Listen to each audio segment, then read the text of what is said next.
ಹಾಗಾದ್ರೆ ಎಲ್ರಿಗೂ ನಮಸ್ಕಾರ. ಸೊ ನಿನ್ನೆ ಎಪಿಸೋಡ್ ಹೇಗಿತ್ತು ಅಂತ ಕಮೆಂಟ್ ಬಾಕ್ಸಲ್ಲಿ ತಿಳಿಸಿ. ಆ್ಯಂಡ್ ನಿನ್ನೆ ಎಪಿಸೋಡ್ ಬಗ್ಗೆ ಮಾತಾಡೋದಾದರೆ ಆ್ಯಂಡ್ ನಿನ್ನೆ ಎಪಿಸೋಡ್ ಸಖತ್ತಾಗಿ ಇಂಟ್ರೆಸ್ಟಿಂಗ್ ಆಗಿತ್ತು. ಆ್ಯಂಡ್ ಬಿಗ್ ಬಾಸ್ ಅವರು ಒಂದು ರೀತಿಯಲ್ಲಿ ಖಡಕ್ ಆಗಿ ಸಂದೇಶನ ರವಾನೆ ಮಾಡಿದ್ದಾರೆ ಅಂತಲೇ ಹೇಳ್ಬೋದು. 2 ಫಿನಾಲೆ ಇದೆ ಅಂತ ಕೂಡ ಒಂದು ಕನ್ಫರ್ಮ್ ಆಗಿ ಹೇಳಿದ್ದಾರೆ. ಆ್ಯಂಡ್ ಅದು 3ನೇ ವಾರದಲ್ಲಿ ಒಂದು ಫಿನಾಲೆ ನಡೆಯುವಂಥದ್ದು, ಇನ್ನೊಂದು 100ನೇ ದಿನ ನಡೆಯುವಂಥ ಇನ್ನೊಂದು ಫಿನಾಲೆ ಅಂತಲೇ ಹೇಳ್ಬೋದು. ಆ್ಯಂಡ್ 3ನೇ ದಿನ ನಡೆಯುವಂಥ ಆ ಫಿನಾಲೆಗೆ ಟಾಸ್ಕ್ಗಳನ್ನು ಕೊಡ್ತಾ ಇದ್ದಾರೆ ಆ್ಯಂಡ್ ವಾರ್ನಿಂಗ್ಗಳನ್ನ ಕೂಡ ಕೊಡ್ತಿದ್ದಾರೆ ಆ್ಯಂಡ್ ಎಚ್ಚರಿಕೆಗಳನ್ನ ಕೂಡ ಕೊಡ್ತಾ ಇದ್ದಾರೆ. ಸೊ ಬಿಗ್ ಬಾಸ್ ಮನೆಯವರು ಯಾವ ರೀತಿಯಲ್ಲಿ ಅದನ್ನು ತೊಗೊತಾರೆ ಅಂತ ಗೊತ್ತಿಲ್ಲ. ಬಟ್ ಬಿಗ್ ಬಾಸ್ ಅಂತೂ ಕೂಡ 120ರ ಒಂದು ಸ್ಪೀಡಲ್ಲಿನೇ ಗಾಡಿನ ಮುನ್ನುಗ್ಗಿಸ್ತಾ ಇದ್ದಾರೆ. ಗೊತ್ತಿಲ್ಲ ಯಾವ ರೇಂಜಿಗೆ ಆಟಗಳು ಬದಲಾಗ್ತಾವೋ ಗೊತ್ತಿಲ್ಲ. ಬಿಕಾಸ್ ಆಲ್ರೆಡಿ ಒಬ್ಬರನ್ನ ಎಲಿಮಿನೇಟ್ ಅಂತ ಮಾಡಿದ್ದಾರೆ. ಸೊ ಇವಾಗ ಮುಂದೆ ಬರುವಂಥ ಆಟಗಳಲ್ಲಿ ಎಷ್ಟು ಜನ ಹೊರಗಡೆ ಹೋಗ್ತಾರೋ ಗೊತ್ತಿಲ್ಲ. ಬಿಕಾಸ್ ಬಿಗ್ ಬಾಸ್ ಅವ್ರು ವಾರ್ ಮಾಡಿರೋದೇನು ಅಂತಂದರೆ, ಸೊ ಎಷ್ಟು ಜನ ಹೊರಗಡೆ ಹೋಗ್ತಾರೋ, ಗುಂಪಾಗಿ ಹೋಗ್ಬೋದು, ಯಾವಾಗ ಬೇಕಾದರೂ ಕೂಡ ಎಲಿಮಿನೇಟ್ ಆಗ್ಬೋದು ಅನ್ನೋ ರೀತಿಯಲ್ಲಿ ಹೇಳ್ತಿದ್ದಾರೆ. ಅದ್ರ ಬಗ್ಗೆ ಎಲ್ಲದ್ರ ಬಗ್ಗೆ ಕೂಡ ಮಾತಾಡೋಣ. ಸೊ ನಿನ್ನೆ ಒಂದು ಎಪಿಸೋಡ್ ಬಗ್ಗೆ ರಿವ್ಯೂ ಮಾಡ್ತಾ ಇದ್ದೀನಿ. ದಯವಿಟ್ಟು ವಿಡಿಯೋ ಇಷ್ಟಾದರೆ ಲೈಕ್ ಮಾಡಿ, ಶೇರ್ ಮಾಡಿ, ಹಾಗೆ ನಮ್ಮ ಚಾನಲ್ನ ಸಬ್ಸ್ಕ್ರೈಬ್ ಮಾಡ್ಕೊಳ್ಳಿ ಅಂತ ಹೇಳ್ತೀನಿ. ಆ್ಯಂಡ್ ನಿನ್ನೆ ಒಂದು ಎಪಿಸೋಡ್ ಶುರು ಆಗಿರುವಂಥದ್ದು. ಸೊ ಮಾರ್ನಿಂಗಲ್ಲಿ ಮಂಜುಳಾ ಭೂಷಣಿ ಅವರು ಬೇಗ ಎದ್ದು ಕೆಲಸಗಳನ್ನ ಮಾಡ್ತಿರ್ತಾರೆ. ಜೊತೆಗೆ ಗಾರ್ಡನ್ ಏರಿಯಾದಲ್ಲಿ ಕೂತ್ಕೊಂಡು ಮಲ್ಲಮ್ಮ ಅವರು ಮತ್ತು ಸುದಿ ಆ್ಯಂಡ್ ಜಾನ್ವಿ ಅವರು ಸೊ ಮಾತುಕತೆಗಳನ್ನ ನಡೆಸ್ತಿರ್ತಾರೆ. ಅಲ್ಲಿ ಮಲ್ಲಮ್ಮ ಅವರ ಬಗ್ಗೆ ಮತ್ತು ಅವರ ಒಂದು ಜೀವನದ ಬಗ್ಗೆ ಮಾತಾಡ್ತಿರ್ತಾರೆ. ಅವ್ರು ಬೆಳೆದು ಬಂದ ಹಾದಿ ಆದರೂ ಆಗಿರ್ಬೋದು, ಮದುವೆ ಬಗ್ಗೆ ಆದರೂ ಆಗಿರ್ಬೋದು, ಮೊಮ್ಮಕ್ಕಳ ಬಗ್ಗೆ, ಅವ್ರು ಅವರು ಪಟ್ಟಂತಹ ಕಷ್ಟದ ಬಗ್ಗೆ ಆಗಿರ್ಬೋದು. ಆ್ಯಂಡ್ ಅವ್ರ ಜೀವನದ ಬಗ್ಗೆ ಮಾತಾಡೋ ಟೈಮಲ್ಲಿ ಸ್ವಲ್ಪ ಅವ್ರಿಗೆ ಎಮೋಷ್ನಲ್ ಆಗಿ ಮಲ್ಲಮ್ಮ ಅವರು ಕಣ್ಣೀರು ಹಾಕ್ತಾರೆ. ಸೊ ಅಂದರೆ ಇಷ್ಟು ದಿನ ಏನೂ ಮಾಡಲಿಲ್ಲ ಅವರು. ಸೊ ತಮಗೋಸ್ಕರ ಏನೂ ಮಾಡ್ಕೊಂಡಿಲ್ಲ. ಸೊ ಗಂಡನಿಗೋಸ್ಕರ ಮಾಡಿದ್ರು, ಗಂಡ ಕುಡಿತಾ ಇದ್ರು ಕೂಡ ಅವ್ರಿಗೋಸ್ಕರ ಇವ್ರು ಕೆಲಸ ಮಾಡಿದ್ದಾರೆ. ಇವಾಗ ಮಕ್ಕಳಿಗೋಸ್ಕರ ಮಾಡ್ತಿದ್ದಾರೆ, ತನಗೋಸ್ಕರ ಏನೂ ಮಾಡ್ಕೊಂಡಿಲ್ಲ. ಈ ಥರದ ಕೆಲವೊಂದೆಲ್ಲ ಮಾತುಗಳು ಬಂದಾಗ ಸೊ ಅಲ್ಲಿ ಮಲ್ಲಮ್ಮ ಕಣ್ಣೀರು ಹೊರಗಡೆ ಬಂತು ಅಂತಲೇ ಹೇಳ್ಬೋದು. ಸೊ ಅಳ್ತಾ ಇದ್ರು. ಬಟ್ ಅಲ್ಲಿ ಸಮಾಧಾನ ಮಾಡಿರುವಂಥದ್ದು ಜಾಹ್ನವಿ ಆ್ಯಂಡ್ ಸುದಿ ಅವರು. ಸೊ ಒಂದು ರೀತಿಯಲ್ಲಿ ಬೇಜಾರಾಯ್ತು ನಮಗೂ ಕೂಡ ಅವ್ರು ಅಳೋದು ನೋಡ್ತಾ ಇದ್ದಾರೆ. ಆ್ಯಂಡ್ ಅದಾದಮೇಲೆ ಜಾಹ್ನವಿ ಅವ್ರ ಬಗ್ಗೆ, ಅವರ ಒಂದು ಏನು ಫ್ಯಾಮಿಲಿ ಇದೆ, ಸೊ ಅದ್ರ ಬಗ್ಗೆ, ಅವರ ಒಂದು ಹಸ್ಬೆಂಡ್ ಬಗ್ಗೆ, ಡೈವೋರ್ಸ್ ಬಗ್ಗೆ ಎಲ್ಲ ಕೆಲವೊಂದು ಡಿಸ್ಕಷನ್ ಆಯಿತು. ಬಟ್ ಜಾಹ್ನವಿ ಅವರು ಕೂಡ ಅಷ್ಟೇ. ಸೊ ಸ್ಟಾರ್ಟಿಂಗಲ್ಲಿ ನನಗೆ ಹೇಳ್ಕೊಳ್ಳಿಕ್ಕೆ ಇಷ್ಟ ಇಲ್ಲ ಹಾಗೆ ಹೀಗೆ ಅಂದರು. ಬಟ್ ಏನು ನಡೆದಿದೆ ಸೊ ಅದ್ರ ಬಗ್ಗೆ ಅವ್ರು ಹೇಳ್ಕೊಂಡ್ರು. ಬಟ್ ಮಲ್ಲಮ್ಮ ಹೇಳುವಂಥದ್ದು ಹಾಗೆಲ್ಲ ಮಾಡಬಾರ್ದಮ್ಮ, ಮದುವೆ ಆದಮೇಲೆ ಏನೋ ಕಷ್ಟ ಬಂದ್ರೂ ಹಾಗೆ ಸಹಿಸ್ಕೊಂಡು ಹೋಗಬೇಕು ಅಂತ ಹೇಳ್ತಾಯಿದ್ರು. ಬಟ್ ಅಂದರೆ ಅವ್ರ ಮೆಂಟಾಲಿಟಿಗೆ ತಕ್ಕಂಗೆ ಅವ್ರು ಹೇಳಿದ್ದಾರೆ. ಬಟ್ ಸೊ ಜಾನ್ವಿ ಹೇಳೋದು ಕರೆಕ್ಟ್ ಇದೆ. ಎಷ್ಟು ಅಂತ ತಡ್ಕೊಳಕ್ಕಾಗುತ್ತೆ, ಒಂದು ಲಿಮಿಟ್ ಅಂತ ಇರುತ್ತೆ. ಸೊ ಮೇ ಬಿ ಲಿಮಿಟ್ ದಾಟಿರ್ಬೇಕೇನೋ. ಸೊ ಅದಕ್ಕೋಸ್ಕರ ಅವರು ಡೈವರ್ಸ್ ತೊಗೊಂಡಿದ್ದಾರೆ ಅಂತ ಹೇಳ್ಬೋದು. ಹೊರಗಡೆ ಸುಮಾರು ಬಗ್ಗೆ ಮಾತಾಡಿದ್ದಾರೆ. ಬಟ್ ಏನು ಸತ್ಯ ಅನ್ನೋಂಥದ್ದು ಅವ್ರಿಗೆ ಗೊತ್ತಿರುತ್ತೆ. ಬಟ್ ನಾವು ಅದನ್ನು ಹೊರಗಡೆ ಕೂತ್ಕೊಂಡು ಅವ್ರ ಜೀವನದ ಬಗ್ಗೆ ಜಡ್ಜ್ ಮಾಡಲಿಕ್ಕೆ ನಾವು ಯಾರೂ ಅಲ್ಲ ಅಂತ ನನಗನ್ಸುತ್ತೆ. ಸೊ ಇದೆಲ್ಲ ಆದಮೇಲೆ ಅಲ್ಲಿ ಮಲ್ಲಮ್ಮ ಅವರು ಸೊ ಜಿಮ್ ಎಲ್ಲ ಮಾಡ್ತಾ ಇರ್ತಾರೆ. ಜಾನ್ವಿ ಅವರು ಡೆಂಬಲ್ಸ್ ಎಲ್ಲ ಕೊಡ್ತಾರೆ. ಸೊ ಅಲ್ಲಿ ಡೆಂಬಲ್ಸ್ ಎತ್ತುವಂಥದ್ದು ಆ್ಯಂಡ್ ಅಲ್ಲಿ ಧ್ರುವನ್ ಜೊತೆಗೆ ರನ್ನಿಂಗ್ ಓಡುವಂಥದ್ದು ಎಲ್ಲ ನೋಡ್ತಾ ಇದ್ರೆ ಆ ಅಮ್ಮಂದು ಏನಂದರೆ ಸ್ಟ್ಯಾಮಿನಾ ಯಾವ ರೇಂಜಿಗಿದೆ ಅಂತ ಗೊತ್ತಾಗುತ್ತೆ. ಬೇರೆಯವ್ರು ಕಂಪೇರ್ ಮಾಡಿದ್ರೆ ಆ ಮನೆಯಲ್ಲಿ ಆ್ಯಕ್ಟಿವ್ ಇರುವಂಥದ್ದೇ ಅವರು. ಆ ವಯಸ್ಸಿಗೆ ಆ ಒಂದು ರೇಂಜಿಗೆ ಒಂದು ಟಾಸ್ಕ್ಗಳಲ್ಲಿ ಆಗಿರ್ಬೋದು ಅಷ್ಟೊಂದು ಆ್ಯಕ್ಟಿವ್ ಇದ್ದಾರಲ್ಲ, ನಿಜವಾಗ್ಲೂ ಅಪ್ರಿಷಿಯೇಟ್ ಮಾಡಲೇಬೇಕು ಅಂತಲೇ ಹೇಳ್ತೀನಿ. ಸೊ ಇದಾದಮೇಲೆ ಅಲ್ಲಿ ಸುದಿ ಆ್ಯಂಡ್ ಕೆಲವು ಕಂಟೆಸ್ಟೆಂಟ್ಗಳು, ಸೊ ಅಲ್ಲಿ ಸೇವಕರು ಯಾರು ಇರ್ತಾರೆ ಅದರಲ್ಲೂ ಮುಖ್ಯವಾಗಿ ಗಿಲ್ಲಿ ಆ್ಯಂಡ್ ಕಾವ್ಯ ಅವರಿಗೆ ಕಾಫಿ ತರಲಿಕ್ಕೆ ಹೇಳ್ತಾರೆ. ಸೊ ಕಾಫಿ ತರಲಿಕ್ಕೆ ಹೋದಂಥ ಗಿಲ್ಲಿ ಅವರು ತಂದು ಕೊಡೋ ಟೈಮಲ್ಲಿ ಸೊ ಅವರೇ ಆ ಕಾಫಿನ ಕುಡಿತಾರೆ. ಸೊ ಅದು ಗಿಲ್ಲಿ ಮಿಸ್ಟೇಕ್ಸ್ ಅಂತಲೇ ಹೇಳ್ಬೋದು. ಅಲ್ಲಿ ಕಾವ್ಯ ಕೂಡ ಹೇಳ್ತಾರೆ ಕುಡಿಬೇಡ ಅಂತ. ಬಟ್ ಆದರೂ ಕೂಡ ಅದನ್ನು ಟೇಸ್ಟ್ ನೋಡ್ತೀನಿ ಅಂತ ಹೇಳ್ಬಿಟ್ಟು ಕೆಳಗಡೆ ಪಕ್ಕದಲ್ಲಿ ಕೂತ್ಕೊಂಡು ಸೊ ಕಾಫಿ ಕುಡಿತಾರೆ. ಸೊ ಅಲ್ಲಿ ಒಂದು ಬಿಗ್ ಬಾಸ್ ರೂಲ್ ಏನಿದೆ ಅಂದರೆ ಒಂಟಿ ಇರುವಂಥವ್ರು ಅಂದರೆ ಅರಸರ ಒಂದು ಯಾವುದೇ ವಸ್ತುನ ಕುಡಿಬಾರ್ದು, ತಿನ್ನಬಾರ್ದು ಅನ್ನೋ ರೀತಿ ಇದೆ. ಸೊ ಅದು ಎಲ್ಲೋ ರೂಲ್ಸ್ ಬ್ರೇಕ್ ಆಯಿತು ಅಂತಲೇ ಹೇಳ್ಬೋದು. ನನ್ನ ಪ್ರಕಾರ ಗಿಲ್ಲಿ ಮಾಡಿರೋವಂಥದ್ದು ಖಂಡಿತವಾಗ್ಲೂ ದೊಡ್ಡ ತಪ್ಪದು. ಬಿಕಾಸ್ ಅವರಿಂದ ಇಲ್ಲಿ ಕಾವ್ಯ ಅವ್ರಿಗೂ ಕೂಡ ಶಿಕ್ಷೆ ಅನುಭವಿಸೋ ರೀತಿಯಲ್ಲಿ ಆಗುತ್ತೆ. ಆ್ಯಂಡ್ ಇದೆಲ್ಲ ಆದಮೇಲೆ ಅಲ್ಲಿ ಬಿಗ್ ಬಾಸ್ ವಾಯ್ಸ್ ಬರುತ್ತೆ. ಸೊ ಬಿಗ್ ಬಾಸ್ ಅವರು ಒಂದು ಶಿಕ್ಷೆ ಕೂಡ ಕೊಡ್ತಾರೆ. ಅದನ್ನೇ ರೂಲ್ಸ್ ಬ್ರೇಕ್ ಆಗಿರೋದ್ರಿಂದ ಮೇ ಬಿ ಅದು ಪಟ್ಟಿ ಏನಿದೆಯಲ್ಲ, ಸೊ ಅದು ಇಬ್ಬರು ಜಂಟಿಗಳಿಗೆ ಏನು ಪಟ್ಟಿ ಕಟ್ಟಿರ್ತಾರೆ. ಸೊ ಅದು ಯಾವುದೋ ಒಂದು ಜೋಡಿ ಸೊ ಅಲ್ಲಿ ಆ ಪಟ್ಟಿನ ಬಿಚ್ಚಿಟ್ಬಿಟ್ಟು ಎಲ್ಲೋ ಅಂದರೆ ನಾರ್ಮಲ್ ಆಗಿರ್ತಾರೆ. ಸೊ ಅದು ಎಲ್ಲ ತಪ್ಪಾಯಿತು ಅಂತ ಹೇಳ್ಬೋದು.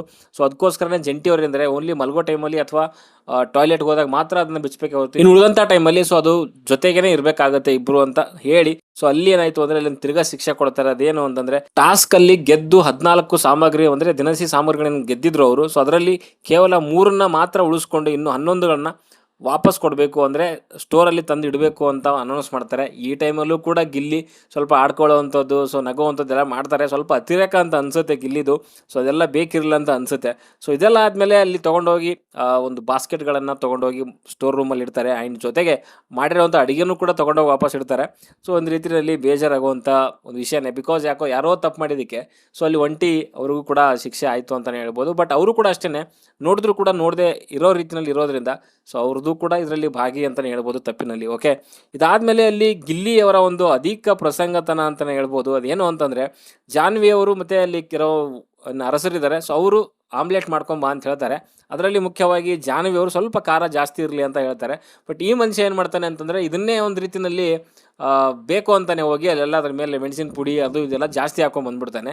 ಇನ್ನೊಂದು ಸರಿ ಕೇಳಲೇಬಾರ್ದು ಅನ್ನೋವಂಥ ಒಂದು ಇಂಟೆನ್ಷನ್ ಇಟ್ಕೊಂಡೇ ಬ್ಯಾಡ್ ಇಂಟೆನ್ಷನ್ ಇಟ್ಕೊಂಡು ಸೊ ಜಾಹ್ನವಿ ಅವ್ರಿಗೆ ತುಂಬ ಖಾರ ಅದು ಇದು ಹಾಕಿ ತೊಗೊಂಡೋಗಿ ಕೊಡ್ತಾನೆ. ಸೊ ಅಲ್ಲಿ ಮತ್ತೆ ತಿರ್ಗಿ ಅಧಿಕ ಪ್ರಸಂಗ ಅಂತ ಹೇಳ್ಬೋದು. ಸೊ ಬೇಕು ಅಂತಲೇ ಮಾಡ್ತಿರೋದು ಅಂತ ಕ್ಲಿಯರಾಗಿ ಗೊತ್ತಾಗ್ತಿದೆ ಇಲ್ಲಿ. ಸೊ ಅದಕ್ಕೋಸ್ಕರನೇ ಗಿಲ್ಲಿ ಮತ್ತು ಕಾವ್ಯ ಅವರಿಗೆ ಶಿಕ್ಷೆ ಕೂಡ ಕೊಡ್ತಾರೆ. ಅದು ನಿಜವಾಗ್ಲೂ ಪಾಪ ಅಂತ ಅನಿಸುತ್ತೆ ಕಾವ್ಯ ಅವ್ರಿಗೆ, ಬಿಕಾಸ್ ಅವ್ನು ಮಾಡಿರೋ ತಪ್ಪಿಗೆ ಸೊ ಆ ಮೆಣಸಿನ ಪುಡಿ ಏನಿದೆಯಲ್ಲ ಅದು ಇಬ್ರಿಗೂ ಕೂಡ ತಿನ್ನಿಸ್ತಾರೆ. ಆ್ಯಂಡ್ ಇದಾದಮೇಲೆ ಗಿಲ್ಲಿ ಮತ್ತು ಕಾವ್ಯ ಅವರಿಗೆ ಇಬ್ರಿಗೂ ಕೂಡ ಗಾರ್ಡನ್ ಏರಿಯಾದಲ್ಲಿ ಎದುರೆದುರು ಮಾತಾಡಿದ್ದಕ್ಕೆ ಗಿಲ್ಲಿ ಸೊ ಇಬ್ಬರನ್ನೂ ಕೂಡ ಮಂಡಿಗಾಲಲ್ಲಿ ಕೂರೋಕೆ ಹೇಳ್ತಾರೆ. ಅಲ್ಲಿ ಕಾವ್ಯ ಅವರು ಸ್ವಲ್ಪ ಬೈತಾರೆ ಗಿಲ್ಲಿಗೆ, ಬಟ್ ಆದರೂ ಕೂಡ ಅವ್ನು ತಿದ್ಕೊಳ್ಳಲ್ಲ, ಎದುರೆದುರೇ ಮಾತಾಡ್ತಿರ್ತಾನೆ. ಕೊನೆಗೆ ಸೊ ಅಲ್ಲಿ ಅವನಿಗೆ ನಿಂತ್ಕೊಳ್ಳೋಕ್ಕಾಗದೇ ಇದ್ದಾಗ ಅಲ್ಲಿ ಕ್ಷಮೆ ಕೇಳ್ತಾನೆ. ಅಲ್ಲಿ ನಮ್ಮ ಅಶ್ವಿನಿ ಅವರು ಅವನಿಗೆ ಕನ್ನಡ ಹೇಳ್ಕೊಡೋ ರೀತಿಯಲ್ಲೆಲ್ಲ ಸ್ವಲ್ಪ ಜಾಸ್ತಿನೇ ಓವರಾಗಿ ಆಡಿದ್ರು ಅಂತ ಅನಿಸುತ್ತೆ ಅವರು ಕೂಡ. ಸೊ ಬಟ್ ಆದರೂ ಕೂಡ ಕೊನೆಗೆ ಕ್ಷಮೆ ಕೇಳಿ ಅಲ್ಲಿಂದ ಹೊಂಟೋಗ್ತಾನೆ. ಅದಾದಮೇಲೆ ಗಿಲ್ಲಿ ಅವರಿಗೆ ಮತ್ತೊಂದು ಶಿಕ್ಷೆ ಏನು ಅಂತಂದರೆ ಅದು ಮೇಕಪ್ ಮಾಡುವಂಥದ್ದು. ಸೊ ಅಲ್ಲಿ ಮೇಕಪ್ ಮಾಡೋ ಟೈಮಲ್ಲಿ ಈಗ ಯಾರು ನಮ್ಮ ಮಲ್ಲಮ್ಮ ಅವರು ಕೂಡ ಮೇಕಪ್ ಮಾಡ್ತಾರೆ. ಸೊ ಹಾಗೆ ಹೀಗೆ ಅಂತೆಲ್ಲ ಮಲ್ಲಮ್ಮ ಕೂಡ ಕೆಲವು ಟೈಮಲ್ಲಿ ಸ್ವಲ್ಪ ಗಿಲ್ಲಿಗೆ ಅವಾಜ್ ಹಾಕಿದ್ರು, ಸ್ವಲ್ಪ ಸಾಫ್ಟಾಗಿ ಅಂದರೆ ಕಾಮಿಡಿಯೇಟ್ ಒಂದು ರೀತಿಯಲ್ಲಿನೇ ಅವಾಜ್ ಹಾಕಿರುವಂಥದ್ದು. ನಾನು ಯಾರು ಗೊತ್ತಾ, ನನ್ನ ಮಾತು ಕೇಳಲ್ವ ನೀನು, ಹಾಗೆ ಹೀಗೆ ಅಂತಂದಕ್ಕೆ ನೀನು ಯಾರು, ನಿನ್ನ ಮಾತು ನಾನೇ ಕೇಳಿ ಅನ್ನೋ ರೀತಿಯಲ್ಲಿ ಗಿಲ್ಲಿ ಅಂದಾಗ ನಾನು ಗೊತ್ತಲ್ಲ ಮಹಾರಾಣಿ ಮಲ್ಲಮ್ಮ ಅನ್ನೋ ರೀತಿಯಲ್ಲಿ ಕೆಲವೊಂದು ಅವಾಜ್ಗಳೆಲ್ಲ ಬಿಟ್ಟರು.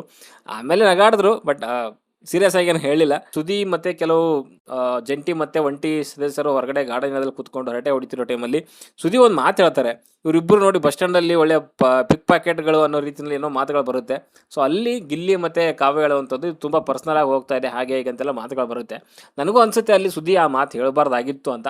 ಇನ್ ಕೇಸ್ ಹೇಳಿದಾದ್ಮೇಲೆ ಕೂಡ ಹಂಗೆ ಅಂದಮೇಲೆ ಸರಿ ಓಕೆ ತಪ್ಪಾಯಿತು ಅಂತ ಹೇಳ್ಬಿಟ್ಟು ಆಡಿದಿದ್ರೆ ಮುಗ್ದೋಗಿರೋದು. ಬಟ್ ಅವರು ಕೂಡ ಏನೂ ಹೇಳಿಲ್ಲ. ಅಲ್ಲೇನೋ ಅಗೇನ್ ಯಾರು ನಮ್ಮ ಗಿಲ್ಲಿ ಹೇಳಿದ್ರಂತೆ, ಸೊ ನಾವು ಕೂಡ ಪರ್ಸ್ನಲಾಗಿ ಮಾತಾಡಬೇಕಾಗುತ್ತೆ ಅಂತೇನೋ ಹೇಳಿದ್ನಂತೆ. ಬಟ್ ನನಗಂತೂ ಅದು ಕೇಳಿಸ್ಲಿಲ್ಲ. ಸೊ ಆ ಥರ ಸುದ್ದಿ ಹೇಳಿರುವಂಥದ್ದು ಖಂಡಿತವಾಗ್ಲೂ ತಪ್ಪಿದೆ. ಸೊ ಅದನ್ನೊಂದು ತಿದ್ಕೋಬೇಕಾಗಿತ್ತು ಅಂತ ನನಗನ್ಸುತ್ತೆ. ಸೊ ಇದಾದಮೇಲೆ ಅಲ್ಲಿ ಬಿಗ್ ಬಾಸ್ ಅವರ ವಾಯ್ಸ್ ಬರುತ್ತೆ. ಸೊ ಇಲ್ಲಿ ಖಡಕ್ ಆಗಿರುವಂಥ ರೂಲ್ಸ್ಗಳನ್ನ ಹೇಳ್ತಾರೆ. 2 ಫಿನಾಲೆ ಇದೆ. ಸೊ 2 ಫಿನಾಲೆ ನಡೆಯುವಂಥದ್ದು, ಒಂದು 3ನೇ ವಾರದಲ್ಲಿ, ಇನ್ನೊಂದು 100ನೇ ವಾರದಲ್ಲಿ ಅಂತ. ಸೊ 3ನೇ ವಾರದಲ್ಲಿ ಫಿನಾಲೆಗಿಂತ ಮುಂಚೆ ಯಾವ ಸದಸ್ಯ ಕೂಡ ಸೇಫ್ ಅಲ್ಲ. ಯಾರು ಯಾವಾಗ ಬೇಕಾದರೂ ಹೇಗೆ ಬೇಕಾದರೂ ಎಲಿಮಿನೇಟ್ ಆಗ್ಬೋದು ಅನ್ನೋವಂಥ ಒಂದು ಇದನ್ನು ಕೂಡ ಅಂದರೆ ವಾರ್ನಿಂಗ್ ಕೂಡ ಕೊಡ್ತಾರೆ ಅಂತಲೇ ಹೇಳ್ಬೋದು, ಎಚ್ಚರಿಕೆ ಕೂಡ ಕೊಡ್ತಾರೆ ಅಂತ ಹೇಳ್ಬೋದು.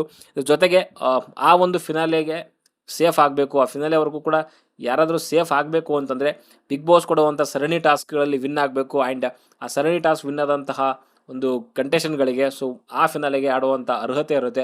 ಆ ಒಂದು ಫಿನಾಲೆಯಲ್ಲಿ ಯಾರು ಗೆಲ್ತಾರೆ ಸೊ ಅವರು ಮುಂದಿನ ಒಂದು ಫಿನಾಲೆಗೆ ಅರ್ಹತೆ ಪಡ್ಕೊತಾರೆ, ಅಥವಾ ಮುಂದಿನ ಒಂದು ಫಿನಾಲೆಗೆ ಓಟದಲ್ಲಿ ಒಂದು ಅರ್ಹತೆ ಪಡ್ಕೊತಾರೆ ಅಂತಲೇ ಹೇಳ್ಬೋದು. ಸೊ ಅದೇ ರೀತಿಯಲ್ಲಿ ಅಲ್ಲಿ ನಾಮಿನೇಷನ್ ಪ್ರಕ್ರಿಯೆ ಕೂಡ ನಡೆಯುತ್ತೆ.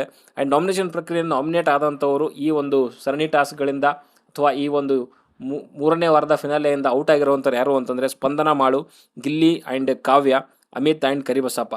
ಸೊ ಅಲ್ಲಿ ಜಾಸ್ತಿ ವೋಟ್ಸ್ ಬಂದಿರುವಂಥದ್ದು ಏನು ಅಂತಂದರೆ ಸ್ಪಂದನ ಆ್ಯಂಡ್ ಮಾಳು ಅವರ ಅವನಿಗೆ 6 ವೋಟ್ಸ್ಗಳು ಬರುತ್ತೆ, ಗಿಲ್ಲಿ ಆ್ಯಂಡ್ ಕಾವ್ಯ ಅವರಿಗೆ 2 ಬರುತ್ತೆ, ಅಮಿತ್ ಆ್ಯಂಡ್ ಕರಿಬಸಪ್ಪ ಅವರಿಗೆ 2 ವೋಟ್ಸ್ಗಳು ಬರುತ್ತೆ. ಇಲ್ಲಿ ಮಾಳು ಆ್ಯಂಡ್ ಸ್ಪಂದನಗೆ ಬಂದಿರುವಂಥದ್ದೇ ಜಾಸ್ತಿ. ಬಿಕಾಸ್ ಏನು ಅಂತಂದರೆ ಇಲ್ಲಿ ತುಂಬ ರೀಸನ್ಗಳು ಬಂದಿರುವಂಥದ್ದು. ಮಾಳು ಅವರು ಬೇರೆಯವ್ರ ಜೊತೆ ಮಾತಾಡಲ್ಲ, ಬೇರೆಯವ್ರ ಜೊತೆ ಬೆರೆಯಲ್ಲ ಅನ್ನೋ ರೀತಿಯಲ್ಲೇ ಒಂದು ಅಂದರೆ ರೀಸನ್ಗಳು ಬಂದಿರುವಂಥದ್ದು. ನನ್ನ ಪ್ರಕಾರ ಏನು ಅಂತಂದರೆ ಖಂಡಿತವಾಗ್ಲೂ ಇರ್ಬೋದು, ಇಲ್ಲ ಅಂತ ಹೇಳಲಿಕ್ಕಾಗಲ್ಲ. ಆ್ಯಂಡ್ ಮಾಳು ಕೂಡ ಅಷ್ಟೇ, ಆದಷ್ಟು ಅವರು ಪ್ರಯತ್ನ ಪಡ್ತಿದ್ದಾರೆ, ಹಾಡುಗಳನ್ನ ಹಾಡ್ತಿದ್ದಾರೆ, ಎಂಟರ್ಟೈನ್ ಮಾಡಲಿಕ್ಕೆ ಪ್ರಯತ್ನ ಪಡ್ತಿದ್ದಾರೆ. ಬಟ್ ಆದರೆ ಸಡನ್ನಾಗಿ ಒಬ್ಬರು ಬಂದ ತಕ್ಷಣ, ಅದು ಉತ್ತರ ಕರ್ನಾಟಕ ಭಾಗದವರು ಸ್ವಲ್ಪ ಇಂಟ್ರೋವರ್ಟ್ ಇರ್ತಾರೆ. ಆಮೇಲೆ ಯಾರು ಏನು ಅನ್ಕೊತಾರೇನೋ ಅನ್ನೋದು ಗೊತ್ತಾಗಲ್ಲ. ಆಮೇಲೆ ಭಾಷೆ ಸ್ವಲ್ಪ ಅರ್ಥ ಆಗದೇ ರೀತಿಯಲ್ಲಿ ಇರಬಹುದು. ಇವ್ರು ಫಾಸ್ಟಾಗಿ ಆಡ್ತಾರೆ, ಬೇರೆಯವ್ರಿಗೆ ಅರ್ಥ ಆಗುತ್ತೆ ಇಲ್ಲವೋ ಅನ್ನೋವಂಥದ್ದು ಅವ್ರಿಗೆ ಅನಿಸ್ತಾ ಇರುತ್ತೆ. ಸೊ ಅದಕ್ಕೋಸ್ಕರ ಸ್ವಲ್ಪ ಬೇರೆಯವ್ರ ಜೊತೆಗೆ ಮಾತಾಡಲಿಕ್ಕೆ ಹಿಂಜರಿತಿದ್ದಾರೆ. ಈ ಕಡೆ ಮಾಳು ಕಡೆಯಿಂದ ಕೂಡ ತಪ್ಪಿಲ್ಲ. ಆಮೇಲೆ ಯಾರು ಅವ್ರನ್ನ ನಾಮಿನೇಟ್ ಮಾಡಿದ್ದಾರೆ ಅವರು ಕೂಡ ಬೇರೆಯವ್ರಿಗೆ ಹೇಳಬೇಕು ಅನ್ನೋದಕ್ಕೆ ರೀಸನ್ಗಳಿಲ್ಲ. ನಾರ್ಮಲಿ ಎಲ್ಲ ಸೀಸನಲ್ಲಿ ಆಗುವಂಥದ್ದು ಏನು ಅಂತಂದರೆ ಫಸ್ಟ್ ಎಲಿಮಿನೇಷನಲ್ಲಿ ಇದು ಒಂದೇ ರೀಸನ್ ಮ್ಯಾಕ್ಸಿಮಮ್ ಬರುವಂಥದ್ದು, ಅಂದರೆ ನಮ್ಮ ಜೊತೆಗೆ ಮಾತಾಡಿಲ್ಲ, ನಮ್ಮ ಜೊತೆಗೆ ಇನ್ನೂ ಬೆರ್ತಿಲ್ಲ. ಸೊ ಇದೇ ರೀಸನ್ಗಳು ಬರುವಂಥದ್ದು. ಅದು ಎರಡು ಕಡೆಯಿಂದ ಕೂಡ ಸರಿ ಇದ್ದಾರೆ ಅಂತಲೇ ಹೇಳ್ಬೋದು. ನಾಮಿನೇಟ್ ಮಾಡಿದವರಾಗಿರ್ಬೋದು, ಇಲ್ಲಿ ಮಾಡೋದ್ರಾಗಿರ್ಬೋದು, ಇಬ್ಬರು ಕೂಡ ಅವ್ರವ್ರ ಜಾಗದಲ್ಲಿ ಕರೆಕ್ಟಾಗಿದ್ದಾರೆ ಅಂತಲೇ ಹೇಳ್ಬೋದು. ಆ್ಯಂಡ್ ಈ ಕಡೆಗೆ ಗಿಲ್ಲಿ ಆ್ಯಂಡ್ ಕಾವ್ಯ ಅಂತ ಬಂದಾಗ ಈ ಕಡೆಗೆ ಗಿಲ್ಲಿ ಕಡೆಯಿಂದನೇ ಸುಮಾರು ತಪ್ಪುಗಳಾಗಿದೆ. ಆ್ಯಂಡ್ ಕಾವ್ಯ ಅವರು ಕೂಡ ಎಲ್ಲರೂ ಕೂಡ ಹೇಳಿದ್ರು. ಸೊ ಕಾವ್ಯ ಅವ್ರು ಮಾಡ್ತಿರೋವಂಥ ಇದಕ್ಕೆ ನೀನು ಅನುಭವಿಸ್ತಾ ಇದೆಯಾ, ಅವನಿಗೆ ಇನ್ನೊಂದು ಸರಿ ಹೇಳು, ತಿದ್ಕೊಳ್ಳಿಕ್ಕೆ ಹೇಳು, ಹಾಗೆ ಹೀಗೆ ಅಂತೆಲ್ಲ ಮಾತುಗಳು ಬಂತು. ಆ್ಯಂಡ್ ಇದ್ರ ಮಧ್ಯೆ ಅಲ್ಲಿ ಗಿಲ್ಲಿ ಆ್ಯಂಡ್ ಅಶ್ವಿನಿ ಗೌಡವ್ರ ಮಧ್ಯೆ ಕೂಡ ಕಿತ್ತಾಟಗಳು ಶುರುವಾಯಿತು. ಆ್ಯಂಡ್ ಗಿಲ್ಲಿಗೆ ಏನು ಪ್ರಾಬ್ಲಮ್ಮು ಅಂತಂದರೆ ಕರೆಕ್ಟಾಗಿ ಕೇಳಿಸ್ಕೊಳ್ಳಲ್ಲ. ಅವನೇನಂತ ಎದುರೆದುರು ಮಾತಾಡ್ತಾನೆ, ಪ್ರತಿಯೊಂದಕ್ಕೂ ಕೂಡ ಮಾಡಬೇಕು ಅನ್ನೋವಂಥ ಒಂದು ಇಂಟೆನ್ಷನ್ ಆಡ್ತಿದ್ದಾನೆ. ಆ್ಯಂಡ್ ಅವ್ನಿಗೆ ಪಕ್ಕ ಬೇಕು ಅಂತಲೇ ಇದನ್ನೆಲ್ಲ ಮಾಡ್ತಿದ್ದಾನೆ, ಅಂದರೆ ಹೈಲೈಟ್ ಆಗಬೇಕು. ಆ್ಯಂಡ್ ಅವ್ರು ಯಾರಿದ್ದಾರೆ ಅವ್ರಿಗೆ ಕಾಂಪೀಟ್ ಮಾಡಬೇಕು ಅನ್ನೋದಕ್ಕೋಸ್ಕರನೇ ಮಾಡ್ತಿದ್ದಾನೆ. ಬಟ್ ಅದರಲ್ಲಿ ತಪ್ಪುಗಳು ಮಾಡ್ತಿದ್ದಾನೆ. ಕಾಂಪೀಟ್ ಮಾಡಲಿ ಎಲ್ಲ ಮಾಡಲಿ, ಬಟ್ ಅದರಲ್ಲಿ ತಪ್ಪುಗಳು ಮಾಡಬಾರ್ದು ಅಥವಾ ಬಿಗ್ ಬಾಸ್ ಹೇಳಿದಂಥ ರೂಲ್ಸ್ಗಳನ್ನ ಬ್ರೇಕ್ ಮಾಡಬಾರ್ದು. ಬಟ್ ಅವನು ಅದನ್ನು ಮಾಡ್ತಿರೋದ್ರಿಂದ ಅಲ್ಲಿ ಕಾವ್ಯಗೂ ಕೂಡ ಪ್ರಾಬ್ಲಮ್ ಆಗ್ತದೆ. ಇವಾಗ ಇಬ್ಬರು ಕಂಟೆಸ್ಟೆಂಟ್ ಜಂಟಿ ಇದ್ದಾರೆ ಅಂತಂದರೆ ಒಬ್ಬರು ತಪ್ಪು ಮಾಡಿದ್ರೆ ಅವ್ರಿಗೆ ಇನ್ನೊಬ್ರಿಗೂ ಕೂಡ ಅದು ಅನುಭವಿಸುತ್ತೆ, ಅನುಸರಿಸುತ್ತೆ. ಸೊ ಅದಕ್ಕೋಸ್ಕರನೇ ಇಲ್ಲಿ ಮಾಳುವಿಂದ ಸ್ಪಂದನ ಕೂಡ ಆ ಒಂದು ಇದರಿಂದ ಎಲಿಮಿನೇಟ್ ನಾಮಿನೇಟ್ ಆಗುವಂಥ ಇದು ಬಂತು. ಆ್ಯಂಡ್ ಗಿಲ್ಲಿಯಿಂದ ಇಲ್ಲಿ ಕಾವ್ಯಕ್ಕೆ ಬಂತು. ಆ್ಯಂಡ್ ಈ ಕಡೆ ನೋಡ್ತಾ ಇದ್ದರೆ ಕರಿಬಸಪ್ಪ ಆ್ಯಂಡ್ ಅಮಿತ್ ಇಬ್ಬರದು ಕೂಡ ಸೇಮ್ ಇದೆ, ಈಕ್ವಲ್ ಇದೆ. ಬೇರೆಯವ್ರ ಜೊತೆ ಬೆರೆಯಲ್ಲ ಅನ್ನೋ ಒಂದು ರೀಸನ್ಗಳು ಕೊಟ್ಟಿದ್ದಾನೆ. ಸೊ ಅಲ್ಲಿ ಅವರಿಬ್ಬರು ಕೂಡ ಈ ಒಂದು ಫಿನಾಲೆಯಿಂದ ಅನರ್ಹರಾದರು ಅಂತ ಹೇಳ್ಬೋದು. ಆ್ಯಂಡ್ ಅವರಿಗೆ ಇಬ್ಬರಿಗೂ ಕೂಡ ಒಂದು ಏನು 3 ಜೋಡಿ ಇದ್ದಾವೆ, ಅವರಿಗೆ ಒಂದು ಕೊರಳಿಗೆ ಒಂದು ಫಲಕ ಕೂಡ ಹಾಕಿದ್ದಾರೆ ಅನರ್ಹರು ಅಂತ. ಸೊ ಇದಾದಮೇಲೆ ಅಲ್ಲಿ ಡಾಗ್ ಸತೀಶ್ ಅವ್ರ ಬಗ್ಗೆ ನಮ್ಮ ಚಂದ್ರಪ್ರಭ ಸಖತ್ತಾಗಿ ಒಂದು ಕಾಮಿಡಿ ಮಾಡಿದ್ರು. ಅಂದರೆ ಅವರು ಹಾಕೋವಂಥ ಮೇಕಪ್ ಆದರೂ ಆಗಿರ್ಬೋದು, ಅದೇನು ಕೂದಲಿಗೆ ಇದು ಮೇಂಟೈನ್ ಮಾಡ್ಲಿಕ್ಕಂತೇಳಿ ಯಾವುದೋ 3 ಮಾತ್ರೆ ಬೇರೆ ತೊಗೊತಾರಂತೆ.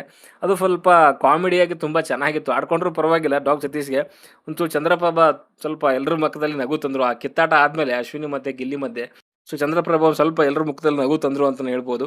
ಸೊ ಇದಾದಮೇಲೆ ಅಲ್ಲೊಂದು ಮಾತು ಹೇಳ್ತಾರೆ, ಯಾರು ನಮ್ಮ ಮಂಜುಳಾ ಭೂಷಣಿ ಅವರು ಆ್ಯಂಡ್ ಗಿಲ್ಲಿಗೆ ಮತ್ತು ನಮ್ಮ ಮಾಳುಗೆ.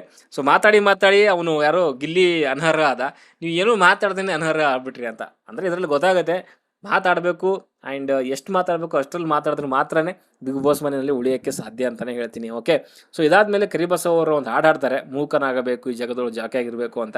ತುಂಬ ಚೆನ್ನಾಗಿ ಆಡಿದ್ರು. ಒಂಥರ ಮಲ್ಟಿ ಟ್ಯಾಲೆಂಟೆಡ್ ನಮ್ಮ ಕರಿಬಸವ ಅವರು. ಜಿಮ್ ಮಾಡ್ತಾರೆ, ಪಂಚ್ ಡೈಲಾಗ್ ಹೊಡಿತಾರೆ, ಈ ಕಡೆ ಹಾಡು ಬೇರೆ ಹಾಕ್ತಾರೆ. ತುಂಬ ಚೆನ್ನಾಗಿತ್ತು. ಸೊ ಇದಾದಮೇಲೆ ಅಲ್ಲಿ ಏನು ಗಿಲ್ಲಿಗೆ ಮೇಕಪ್ ಮಾಡಿದ್ರು, ಅದನ್ನು ಅವ್ರಿಗೆ ಅರಸರಿಗೆ ಹೇಳದೆ ಕೇಳಿದ್ರೆ ಮೇಕಪ್ನ ಅಂದರೆ ತೆಗೆದು ಬರ್ತಾನೆ. ಅಗೇನ್ ಅಶ್ವಿನಿ ಅವರು ಮತ್ತೆ ತಿರ್ಗಾ ಕ್ಲಾಸ್ ತೊಗೊತಾರೆ. ಇಲ್ಲಿ ಸ್ವಲ್ಪ ಓಕೆ, ಗಿಲ್ಲಿ ಮಾಡ್ತಿರೋವಂಥ ತಪ್ಪು ಪದೇ ತಪ್ಪು ಮಾಡ್ತಾವನೆ. ಬಟ್ ಇಲ್ಲಿ ಅಶ್ವಿನಿ ಅವರು ಒಂಥರ ಸುಪೀರಿಯರ್ ಥರ ಆಡ್ತಾವ್ರಪ್ಪ. ಅದೇನೋ ಅಂತ ಗೊತ್ತಿಲ್ಲ. ಅರಸರು ಅನ್ನೋ ಒಂದು ಟಾಸ್ಕ್ ಇರೋದಕ್ಕೋಸ್ಕರ ಹಂಗೆ ಆಡ್ತಾರೆ ಅಥವಾ ನಾರ್ಮಲಿ ಕೂಡ ಹಂಗೆ ಇರ್ತಾರೆ ಅಂತ ಗೊತ್ತಿಲ್ಲ ನನಗೆ. ಟಾಸ್ಕ್ ಇದೆ ಅನ್ನೋದಕ್ಕೋಸ್ಕರ ಹಂಗೆ ಆಡಿದ್ರೆ ಓಕೆ, ಬಟ್ ನಾರ್ಮಲ್ ಇದ್ದಾಗೆಲ್ಲ ಹಂಗೆ ಆಡಿದ್ರೆ ಖಂಡಿತವಾಗ್ಲೂ ಅವ್ರ ವಿರುದ್ಧ ತಿರುಗಿ ಬೀಳೋದ್ರಲ್ಲಿ ಎರಡನೇ ಮಾತೇ ಇಲ್ಲ ಅಂತಲೇ ಹೇಳ್ತೀನಿ. ಸೊ ಇದೆಲ್ಲ ಆದಮೇಲೆ ಇಷ್ಟೆಲ್ಲ ನಡೀತಾ ಇದ್ರು ಕೂಡ ಅಲ್ಲಿ ಅಭಿಷೇಕ್ ಮತ್ತು ಅಶ್ವಿನಿ ಅವರಿಬ್ಬರದೇ ಒಂದು ಲೋಕದಲ್ಲಿದ್ದಾರೆ. ಗೊತ್ತಿಲ್ಲ, ಮೇ ಬಿ ಏನೋ ಲವ್ ಸ್ಟೋರಿ ಶುರು ಆದರೂ ಆಗ್ಬೋದು, ಹೇಳಲಿಕ್ಕಾಗಲ್ಲ. ಸೊ ಇದೆಲ್ಲ ಆದಮೇಲೆ ಅಲ್ಲಿ ಸೀಸನ್ 12ರ ಫಸ್ಟ್ ಫಿನಾಲೆಗೆ ಒಂದು ಅರ್ಹತೆ ಪಡ್ಕೊಳ್ಳಿಕ್ಕೆ ಒಂದು ಟಾಸ್ಕನ್ನು ಕೊಡ್ತಾರೆ. ಆ್ಯಂಡ್ ಅದು ಸರಣಿ ಟಾಸ್ಕ್ ಆಗಿರುತ್ತೆ. ಆ್ಯಂಡ್ ಅದು ಮೊದಲನೇ ಒಂದು ಟಾಸ್ಕ್ ಒಂದು ಸಿಕ್ಕಿನ ಕಾಳಗ ಅಂತ. ಅಲ್ಲಿ ಜಂಟಿ ವರ್ಸಸ್ ಒಂಟಿ ಟೀಮ್ಗಳು, 2 ಟೀಮ್ಗಳು ಕೂಡ ಸೊ ಅಲ್ಲಿ ಆಡಬೇಕಾಗುತ್ತೆ. ಯಾವ ತಂಡ ಗೆಲ್ಲುತ್ತೆ, ಸೊ ಅಲ್ಲಿ ಒಬ್ಬರು ಆ ತಂಡದಿಂದ ಒಬ್ಬರು ಸೊ ಫಿನಾಲೆ ಒಂದು ಓಟದ ಏನು ಟಾಸ್ಕ್ ಇರುತ್ತೆ ಅದಕ್ಕೆ ಅರ್ಹತೆ ಪಡ್ಕೊತಾನೆ ಅಂತಲೇ ಹೇಳ್ಬೋದು. ಸೊ ಅಲ್ಲಿ ಜಂಟಿ ವರ್ಸಸ್ ಒಂಟಿ ಟೀಮ್ ಆಡ್ತಾರೆ. ನಿಮ್ಗೆ ಗೊತ್ತಿರೋಂಗೆ ಸಿಕ್ಕಿನ ಕಾಳಗ ಅಂತ. ಸೊ ಆ ಒಂದು ಹಗ್ಗ ಏನಿರುತ್ತಲ್ಲ, ಸೊ ಅದಕ್ಕೆ ಒಂದು 3 ಜೋಡಿಗಳು ಈ ಜಂಟಿ ಕಡೆಯಿಂದ ಆ್ಯಂಡ್ ಈ ಕಡೆಗೆ 3 ಜನ ಅದಕ್ಕೆ ಪಟ್ಟಿ ಕಟ್ಕೊಂಡು, ಸೊ ಆ ಪಟ್ಟಿಯಿಂದ ಆ ಸಿಕ್ಕಿನ ಹಗ್ಗದ ಒಂದು ಸಿಕ್ಕನ್ನು ಬಿಡಿಸ್ಕೊಂಡು ಅಲ್ಲಿ ಮುಂದೆ ಇರುವಂಥ ತಟ್ಟೆಗಳನ್ನ ತೆಗೆದು ಸೊ ಅಲ್ಲಿ ಬೋರ್ಡ್ ಮೇಲೆ ಏನಿರುತ್ತಲ್ಲ ಯಾರು ಅರ್ಹತೆ ಪಡ್ಕೊತಾರೆ ಸೊ ಅವ್ರು ಇದ್ರ ಮೇಲೆ ಇಡಬೇಕಾಗತ್ತೆ ಫಿನಾಲೆಗೂ ಅಂತ. ಸೊ ಅಲ್ಲಿ ಫಸ್ಟ್ ಒಂದು ತಟ್ಟೆನ ಇಟ್ಟಿರೋವಂಥದ್ದು ಸೊ ಒಂಟಿ ತಂಡ. ಸೊ ಅಲ್ಲಿ ಧನುಷ್ ಅವರು ಇಟ್ಟಿರ್ತಾರೆ. ಜಂಟಿ ತಂಡದಿಂದ ಯಾವುದೇ ಒಂದು ತಟ್ಟೆಯನ್ನು ಕೂಡ ತೊಗೊಂಡೋಗಿ ಇಟ್ಟಿಲ್ಲ. ಸೊ ಟಾಸ್ಕ್ ಮೇ ಬಿ ನಾಳೆ ಇನ್ನೂ ಕಂಟಿನ್ಯೂ ಆಗುತ್ತೆ ಅಂತ ಹೇಳ್ಬೋದು. ಈ ಟಾಸ್ಕ್ ಮಧ್ಯದಲ್ಲಿ ಕೆಲವೊಂದು ಡಿಸಿಷನ್ಗಳು ಅಶ್ವಿನಿ ಅವರು ತಪ್ಪಾಗಿ ತೊಗೊಂಡ್ರು ಅಂತ ನನಗನ್ಸುತ್ತೆ.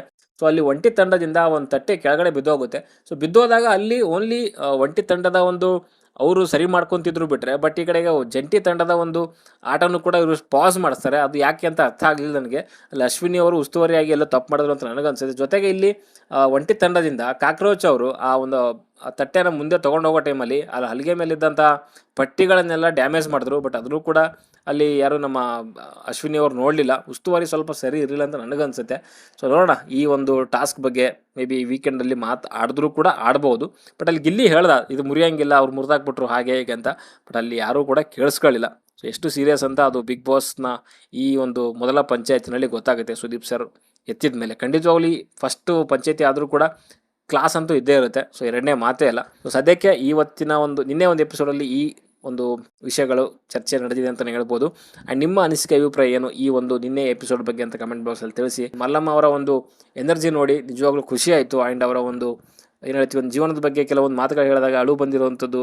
ಸೊ ಅದೆಲ್ಲ ನೋಡ್ತಾ ಇದ್ರೆ ಸ್ವಲ್ಪ ಬೇಜಾರು ಅನಿಸುತ್ತೆ. ಆ್ಯಂಡ್ ಖುಷಿ ಕೂಡ ಅನಿಸುತ್ತೆ. ಅವರ ಒಂದು ಜಿಮ್ ಮಾಡುವಂಥದ್ದು, ಅಷ್ಟು ಆ್ಯಕ್ಟಿವ್ ಆಗಿರುವಂಥದ್ದು, ಅವರು ಹೊಂದ್ಕೊತಿದ್ದಾರೆ ಬಿಗ್ ಬಾಸ್ ಮನೆಗೆ.